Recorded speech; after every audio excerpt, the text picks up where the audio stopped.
ओम श्री विष्णवे नमः। श्री एकादशी माता की जय। आप सभी को सफला एकादशी की हार्दिक ढेरों शुभकामनाएं। एकादशी वाले दिन भगवान विष्णु के साथ एकादशी माता का भी पूजन किया जाता है। आज के दिन एकादशी माता की व्रत कथा भी अवश्य पढ़नी और सुननी चाहिए। आज की इस वीडियो में आप सुनेंगे ग्यारस माता की संपूर्ण कथा आरती सहित। आइए मेरे साथ प्रेम पूर्वक और प्रसन्नचित्त मन से ग्यारस माता की कथा का श्रवण कीजिए। एक समय में एक राज्य में एक राजा राज किया करता था। राजा बड़ा ही बुद्धिमान और बलशाली था।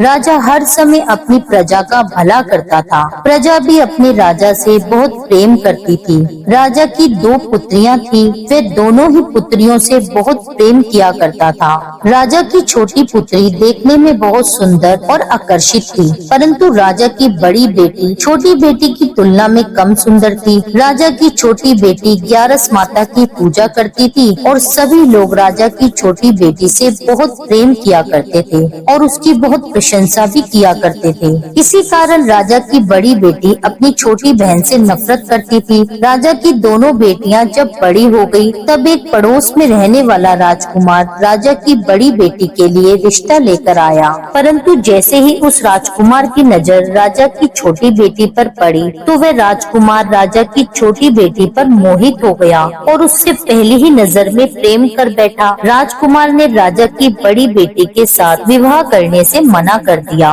और उसने राजा से कहा कि मैं आपकी छोटी पुत्री से विवाह करना चाहता हूँ। जिसके बाद राजा की बड़ी बेटी यह देखकर अपनी छोटी बहन पर बहुत क्रोधित हो गई और राजा की बड़ी बेटी अपनी छोटी बहन को अपना सबसे बड़ा शत्रु मानने लगी। राजा की बड़ी बेटी ने अपनी छोटी बहन से बदला लेने का निर्णय कर लिया, जिसके लिए उसने अपनी छोटी बहन को जान से मारने की योजना बनाई। राजा की बड़ी बेटी ने अपनी छोटी बहन को मारने के लिए सबसे पहले एक लड्डू में जहर मिलाकर उसे खाने के लिए अपनी बहन को दिया, लेकिन छोटी बहन द्वारा उस लड्डू को खाने के बाद भी छोटी बहन को कुछ भी नहीं हुआ। बड़ी बहन यह देखकर बहुत ही आश्चर्यचकित हो गई, लेकिन बड़ी बहन ने हार नहीं मानी और रात में जब वह छोटी बहन अपने कमरे में सो रही थी, तब एक मटके में सांप रखकर उसके कमरे में छोड़ दिया, लेकिन सांप भी छोटी बहन का कुछ भी नहीं बिगाड़ पाया। जिसके बाद बड़ी बहन ने अपनी छोटी बहन से कहा कि चलो हम लोग कुएं में से पानी भरकर लाते हैं, जिसके लिए वह अपनी छोटी बहन को पानी भरने के बहाने कुएं के पास ले गई और उसने अपनी छोटी बहन को कुएं में धक्का दे दिया, लेकिन छोटी बहन को तब भी कुछ नहीं हुआ, क्योंकि हर बार ग्यारस माता उसकी रक्षा कर रही थी और उधर बड़ी बहन अपने सारे प्रयासों में असफल हो रही थी, जिसके कारण वह और अधिक क्रोधित होती जा रही थी। अपनी छोटी बहन से जाकर उसने स्वयं ही पूछ लिया।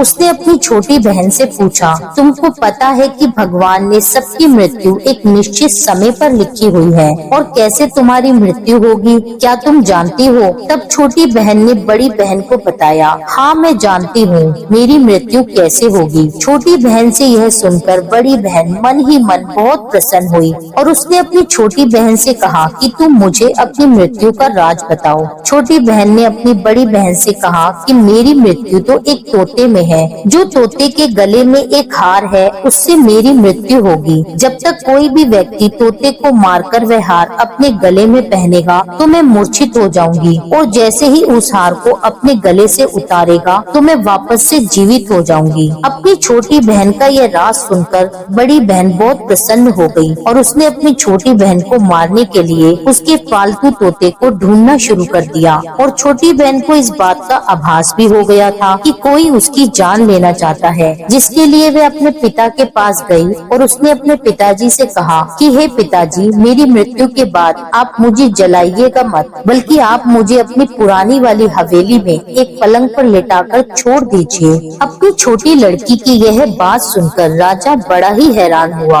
राजा ने अपनी बेटी से पूछा, बेटी तुम ऐसा क्यों कह रही हो? तब राजा की बेटी बोली, समय किसी के लिए नहीं रुका है, कब क्या हो जाए किसी को कुछ पता नहीं। फिर राजा ने अपनी छोटी बेटी से कहा कि तुम ऐसी बातें क्यों कर रही हो? 2-3 दिन में तो तुम्हारा विवाह है। लेकिन उसने अपने पिताजी को ऐसा करने पर मजबूर कर लिया और उनसे वचन ले लिया। राजा ने भी अपनी छोटी बेटी की बात स्वीकार कर ली और 2-3 दिनों के बाद शादी का समय आया। तब राजकुमार बारात लेकर राजा के घर आया और राजकुमार और राजा की छोटी बेटी का विवाह होना आरंभ हुआ। जैसे ही राजा की छोटी बेटी राजकुमार के साथ फेरे लेना शुरू करती है तो उसकी बड़ी बहन अपनी छोटी बहन के कमरे में जाकर उसके तोते को पकड़ लेती है और उसको जान से मार देती है। तोते के गले में जो हार था उसको अपने गले में धारण कर लेती है। जैसे ही बड़ी बहन उस हार को अपने गले में धारण करती है तो उधर छोटी बहन 3.5 फेरे ही ले पाती है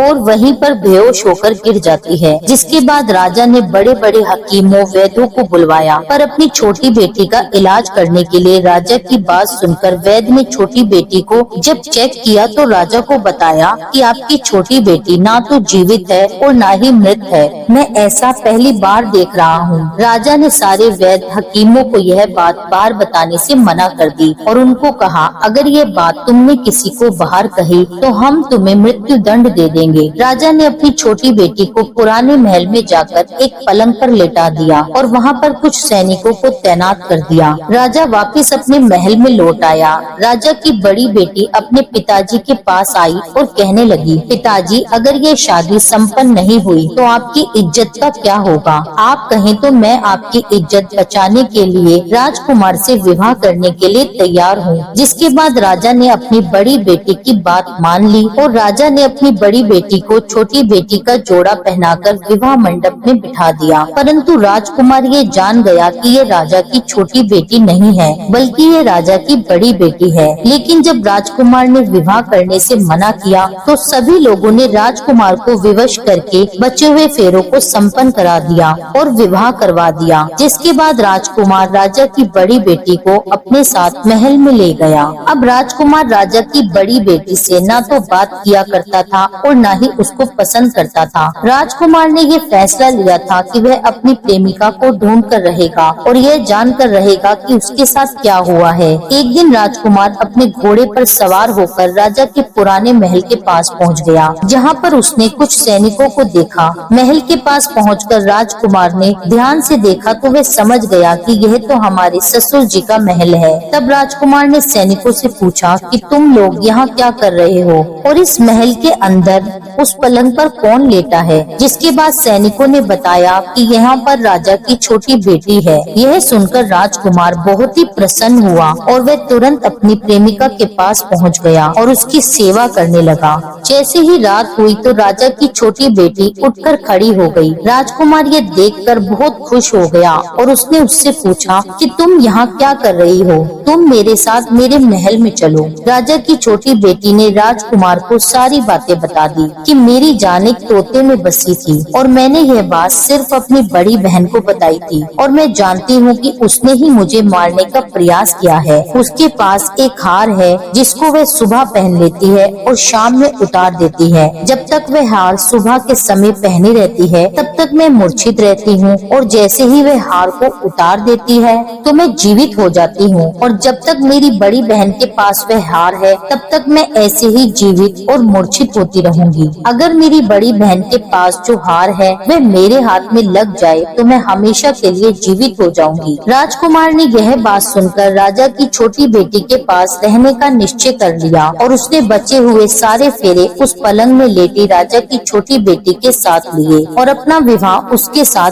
पूर्ण कर लिया और वहीं पर रहने लगा। देखते ही देखते कुछ समय बाद राजा की छोटी बेटी और राजकुमार की पत्नी गर्भवती हो गई। एक बार राजकुमार को किसी काम से बाहर जाना पड़ा। तब छोटी बेटी के पेट में बहुत तेज दर्द होने लगा, जिसके बाद उसने ग्यारस माता का आह्वान किया। उसी समय वहाँ पर ग्यारस माता प्रकट हुई और उन्होंने अपने भक्त के दर्द को दूर किया और उसे एक पुत्र की प्राप्ति हुई। उसी समय वहाँ पर अचानक से राजकुमार भी आ पहुँचा। राजकुमार ने जब ग्यारस माता को देखा तो वह आश्चर्यचकित हो गया और उसने तुरंत माता को प्रणाम किया और ग्यारस माता ने राजकुमार से कहा, जब तुम्हारा यह पुत्र 5 वर्ष का हो जाए तब तुम अपनी पत्नी का हार लाकर इसके गले में डाल देना। और देखते ही देखते राजकुमार और राजा की छोटी बेटी का पुत्र 5 वर्ष का हो गया। तो राजकुमार अपने बेटे से कहता है कि बेटा, मैं कुछ काम से बाहर जा रहा हूँ, तुम अपनी माता का ध्यान ध्यान रखना। और यह कहकर वहाँ से चला गया। राजा को बाहर निकलता देखकर बड़ी बहन के सैनिक देख लेते हैं और बड़ी बहन को जाकर सारी बातें बता देते हैं। जिसके बाद बड़ी बहन अपनी छोटी बहन के पुत्र को वहाँ से उठवा लेती है और उसको मरवा देती है। अपनी छोटी बहन के बेटे के 2 टुकड़े करवा देती है। पहला टुकड़ा चक्की के पास छुपा देती है और दूसरा टुकड़ा अपने पलंग के नीचे रख देती है। अब ग्यारस माता भिखारन का रूप लेकर आती हैं। एक भिखारन का रूप धारण कर बड़ी बहन के यहाँ भिक्षा मांगने लगती हैं। बड़ी बहन अपने नौकरों से कहती है कि जाओ उसको भिक्षा दे दो। लेकिन जैसे ही नौकर ग्यारस माता को भिक्षा देने के लिए आते हैं तो माता उनसे भिक्षा लेने के लिए मना कर देती है और कहती है कि जाओ मैं तुम्हारी महारानी से ही भिक्षा लूंगी। जिसके बाद बड़ी बहन स्वयं भिक्षा देने के लिए माता के पास आती है। तब माता एक बिल्ली का रूप लेकर उसके कमरे में चली जाती है और वहाँ पर छोटी बेटी के पुत्र के 2 टुकड़ों को आपस में जोड़ देती है और उसे जीवित कर देती है। उसे वहाँ से ले जाती है। राजकुमार अपने पुत्र को लेकर अपनी पत्नी के पास जाता है और उससे कहता है कि तुम इसका ध्यान रखना। अगर तुम इस बच्चे का ध्यान अच्छे से रखोगी तो मैं तुमसे बात करूँगा। एक दिन राजकुमार अपने पुत्र से कहता है कि तुम मम्मी के गले का हार मांग लो। जिसके बाद राजकुमार का बेटा मम्मी के पास जाकर कहता है कि मम्मी मुझे तुम्हारा हार चाहिए। यह सुनकर पहले तो बड़ी बहन बहुत ही क्रोधित होती है। फिर उसको ये याद आता है कि राजकुमार ने कहा था अगर मैं इस बच्चे का ध्यान अच्छे से रखूंगी तो वह मुझसे बात करेंगे। जिसके कारण वह हार उस बच्चे को दे देती है और वह तुरंत हार ले जाकर अपने पिताजी को दे देता है। और तभी राजकुमार अपने बेटे को लेकर वहाँ से जाने लगता है तो उसकी पत्नी से कहता है कि तुम हमारे लिए खाना बनाकर रखना, मैं शाम को आकर तुम्हारे साथ खाना खाऊंगा। और वह अपने बेटे को लेकर वहाँ से चला जाता है और वह राजा के पास जाकर सारी बात राजा को बता देता है। राजा अपनी बड़ी बेटी की इस करतूत को सुनकर बहुत ही क्रोधित होते हैं और अपनी परवरिश पर शर्मिंदा होते हैं और दोष देने लगते हैं और राजकुमार को अपनी छोटी बेटी के साथ रहने का आदेश देते हैं। इस प्रकार ग्यारस माता और एकादशी माता की कृपा से राजकुमार और राजकुमारी खुशी खुशी अपना जीवन व्यतीत करते हैं। बोलिए ग्यारस माता की जय। हे ग्यारस माता, जिस प्रकार अपने राजकुमार और राजकुमारी के परिवार की रक्षा करी, उसी प्रकार से कथा कहने, सुनने और हुंकारा भरने वाले सभी के परिवारों की रक्षा करना। एकादशी माता की कथा। ओम जय एकादशी माता, जय एकादशी माता। विष्णु पूजा व्रत को धारण कर शक्ति मुक्ति पाता। ओम जय एकादशी माता, तेरे नाम गिनाऊं देवी, भक्ति प्रदान करनी, गण गौरव की देनी माता, शास्त्रों में वरनी। ओम जय एकादशी माता। मार्गशीर्ष के कृष्ण पक्ष की उत्पन्ना, विश्व तारिणी जनमी, शुक्ल पक्ष में हुई मोक्षदा, मोक्षदाता बन आई। ओम जय एकादशी माता। पोष के कृष्ण पक्ष की सफला नामक है, शुक्ल पक्ष में होई पुत्रदा, आनंद अधिक रहे। ओम जय एकादशी माता। नाम शटिलता माघ मास में कृष्ण पक्ष आवे, शुक्ल पक्ष में जया कहावे, विजय सदा पावे। ओम जय एकादशी माता। विद्या फागुन कृष्ण पक्ष में शुक्ला आमल की, पाप मोचनी कृष्ण पक्ष में चैत्र महाबली की। ओम जय एकादशी माता। चैत्र शुक्ल में नाम कामदा, धन देने वाली, नाम वरुथिनी कृष्ण पक्ष में वैशाख महावाली। ओम जय एकादशी माता। शुक्ल पक्ष में होए मोहिनी अपरा ज्येष्ठ कृष्ण पक्षी नाम निर्जला सब सुख करनी शुक्ल पक्ष रखी। ओम जय एकादशी माता।